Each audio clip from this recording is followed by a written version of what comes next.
आप सबको जय यीशु। माता मरियम के जन्म पर्व के लिए हम सभी लोग तैयारी के साथ प्रार्थना में है और विशेषकर इस पर्व मनाने के लिए जेरिको प्रार्थना द्वारा हम हमारे भारत देश के लिए विशेषकर प्रार्थना कर रहे हैं। इस उपलक्ष्य में आपको एक छोटा सा संदेश देना चाहता हूं। उसके लिए मैं बाइबल से एक छोटा सा भाग कुरिन्थियों के नाम संत पौलुस का दूसरा पत्र अध्याय 11 वचन 28 से लेकर आपके सामने मैं रखना चाहता हूं। संत पौलुस बताते हैं, मैंने कठोर परिश्रम किया और बहुत सी रातें जागते हुए बिताई। मुझे अक्सर भोजन नहीं मिला, भूख प्यास ठंड और कपड़ों के अभाव एक सब मैं सहता रहा।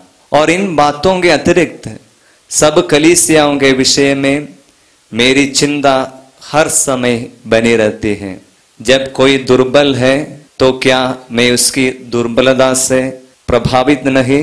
जब किसी का पतन होता है तो क्या मैं इसका तीखा अनुभव नहीं करता? क्रिस्त में मेरे प्रिय भाई और बहनों, मध्यस्थ प्रार्थना द्वारा हम पूरे भारत देश को प्रभु के हाथों में समर्पित कर रहे हैं और इस प्रार्थना में मां मरियम की विशेष मध्यस्थता हम ले रहे हैं। एक सच्चा मध्यस्थ की मनोभाव कैसे होना चाहिए? मैं कुछ महीना पहले बाइबल पढ़ते समय में संत पौलुस का इस वचन को मुझे बहुत प्रभावित किया और मैं मनन करने शुरू किया।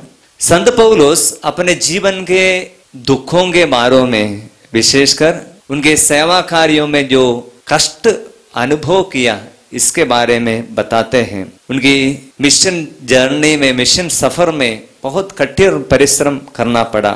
उन्होंने वे बताते हैं, मैंने कठोर परिश्रम किया, बहुत सी रातें जागते हुए बिताए, मुझे अक्सर भोजन नहीं मिला, भूख प्यास ठंड और कपड़ों के अभाव ये सब मैं सहता रहा। इसके बाद में जो वचन संत पौलुस बताता है, यही है हमारा मनन का विषय। संत पौलुस बताते हैं, इन बातों के अतिरिक्त सब कलीसियाओं के विषय में मेरी चिंता हर समय बनी रहती है। प्रियजनों, एक मध्यस्थक अपने जीवन के दुख संकटों के अतिरिक्त बाहर जाना है। संत पौलुस की चिंता यह रही, वो सब कलीसियाओं के बारे में चिंता करती रहे। प्रियजनों, हम जो मध्यस्थ प्रार्थना करने वाले लोग हैं, हम लोगों के जीवन में भी कुछ न कुछ समस्या है, लेकिन हमारी चिंता हमारी परिवार की चिंता से उभर कर हमारे व्यक्तिगत जीवन की समस्या उसको पार करते हुए हमारे भारत देश में जो समस्या है,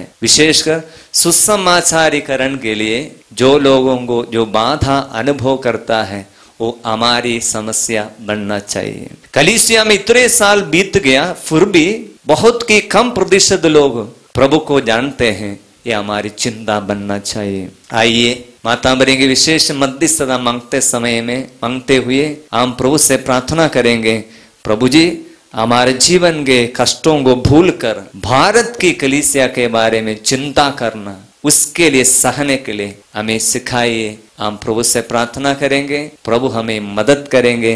इसके लिए मां मरियम की विशेष मध्यस्थता हम मांगेंगे और प्रभु हम सबको आशीष दे। आप सबको जय यीशु। मरिया तुझे प्रणाम, तू है कृपा के समान, नारियों में तू है महान, पुत्र तेरा है यीशु महान।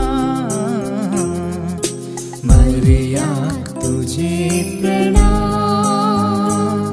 प्रणाम, प्रणाम।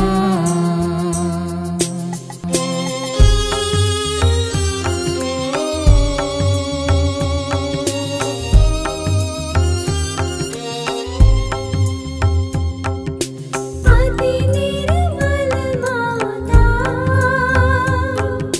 विनती तू करना, अब से सदा सर्वदा।